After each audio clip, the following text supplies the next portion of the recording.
On October 22, 1994, Arkansas State University at Jonesboro was having its homecoming celebration. At the last minute, freshman Colleen Baker decided to run in the 5K with her older sister.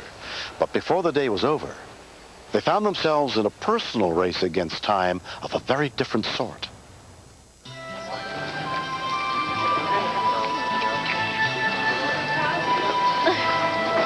You ready for this? I'm ready. I was kind of nervous about it. It would be my first race. My dad has run in the Boston Marathon, and I was like, Dad, would you run beside me? And my dad, agreed. He said, sure. Colleen's older sister Bonnie had been competing in races for 6 years. My dad was the inspiration to start running. I saw my dad do it, and then I wanted to do it too.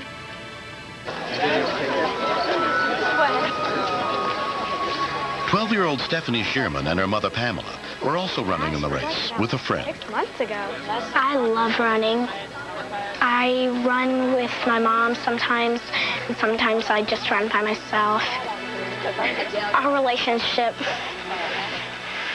I'm going through adolescence right now, and so it isn't that wonderful, but me and my mom, we talk a lot. We better stretch, so yeah. Stephanie has always been mature. She was a mature 2-year-old. She's a very strong person, can take on the world if she needs to. Okay, it's time to start the race. Runners to your mark. Bye, Bonnie. Good luck. There will be 2 commands. On your mark, then the gun. On your mark.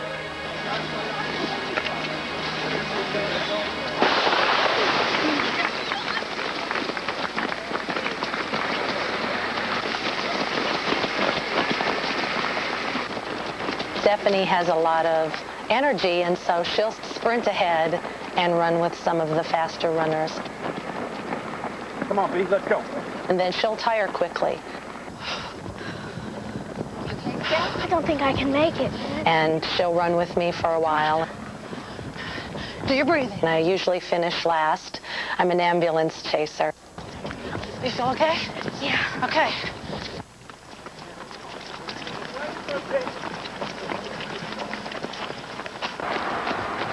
I remember throughout the race, this little girl, she would sprint ahead, and then she would be walking, and we would pass her. My sister was already gone. We were pretty far behind. I don't think I could go this fast. I would be like, Dad, I'm getting tired, He'd be like, come on, you can do it, You need water or something? We were having a great time, and he would make me forget how much pain my body was starting to feel.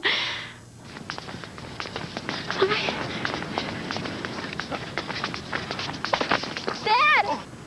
Dad! At first I thought he just tripped. Dad, what's wrong? But then he had no response to me. Dad, talk to me! I couldn't believe it. I just kept saying, this is not happening. Why isn't somebody help me? Dad! I had no idea what was the matter. What's wrong with my dad? And then he just stopped breathing. I thought he did just pass away in front of me, and there was nothing I could do. What happened to you? I don't know. We were running in a race, and he just fell. Did you fell out? Yes. Sir? He looked awful. Collapsed. Sir? It was like seeing death flash in front of me, and I didn't want that to happen. Does anyone know CPR? His daughter, I guess, yelled out, does anybody know CPR? And I hesitated because I didn't want to jump in when another adult might know CPR. Please, someone help my dad. Sir, you okay? You okay? Does anyone know CPR? I do. Come on, Stephanie, let the officer handle it. And I yelled back to her, I go, Mom, he's not doing anything. I was like, well, I've got to do something. So I sort of took charge. It was very scary. Quad fall. Got a runner down, need medical attention right now. My mother was doing the vital signs. Real weak. When I heard there was a pulse, I didn't do compressions because his heart was beating. There are so many thoughts that went through my mind. I'm not going to have a dad for Thanksgiving anymore. I'm not going to have a dad for Christmas anymore, or for my birthday or his birthday. An Emerson ambulance crew working the race arrived within 3 minutes, led by paramedic Jeff Evans. Time is critical, mainly because the brain depends highly upon oxygen. EMT Larry Baker had also responded. Most of our cardiacs won't make it. He's not breathing, Larry. Simply because people don't know what to do. Without oxygen, a person starts going brain dead within 4 to 6 minutes. And he'd been running, so that would have cut that time considerably. Looks like we got VFib on the monitor. Ready to shock him. So you don't have a very good likelihood of getting them back. Charging, everybody clear? If you see anything like that, this guy was getting raised 2 inches off the ground. And that spooked me. Part of me wanted to see if he was responding. Everybody stand clear?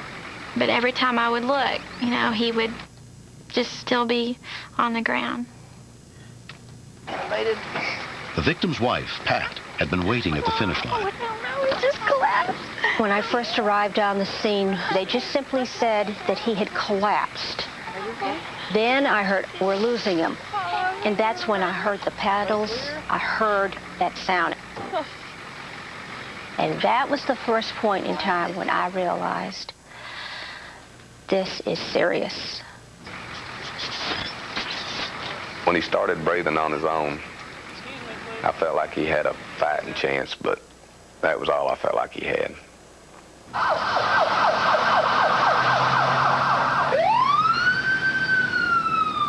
After the race, I sort of broke down. It was like, whoa. My dad's a drill sergeant, and he was more like, what are you crying for, Stephanie? There's no reason to cry. And I go, Dad, you don't understand. I breathed for that guy. 51-year-old John Baker was rushed to St. Bernard's Regional Medical Center. Wait, can we tell we love him, please? And I said, please, just let me tell my dad I love him. If he dies, I want him to know. I love you, Dad. You're gonna be okay. Okay. I was praying that it wouldn't be, but I thought that might be the last time I'd see my dad. We have a 50-year-old white male who was running in 5K. Emergency physician Roland Hollis took over his care. Can you hear me? Squeeze my fingers here. He was totally comatose. His pupils were dilated, minimally reacted. He was posturing. Looks like he's posturing. These are signs of brain damage. Whether or not they're going to be transient or permanent, time is going to tell. When I first got to see my dad, I just wanted to break down into tears. But one of my sister's friends said, you may not think that they can hear you, but they really can. And so I said, come on, Dad, you need to get up and finish the race. We need to go finish it, and I wanted to break down into tears, but I knew I had to be strong. After 3 days, John began to come out of the coma.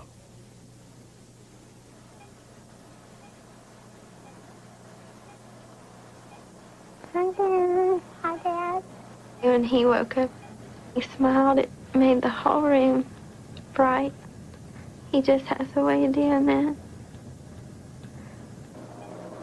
Shouldn't you be in school or something? And he was like, why aren't you in school? And then I knew that he was going to be okay.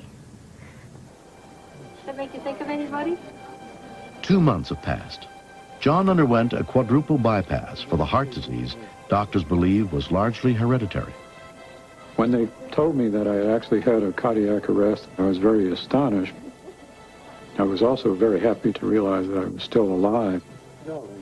If he hadn't have received early CPR, his chances of survival would have been slim to none.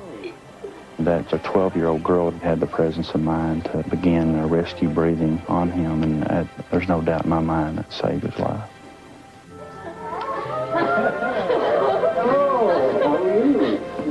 I was amazed that a 12-year-old had the knowledge and the willingness to stop and help. I just happened to be there, and it was just luck, I guess. We took Heimlich maneuver and CPR in health class the week after, and I asked my health teacher, do I have to take this test? I think I already took mine. I'm so grateful for Stephanie for what she did.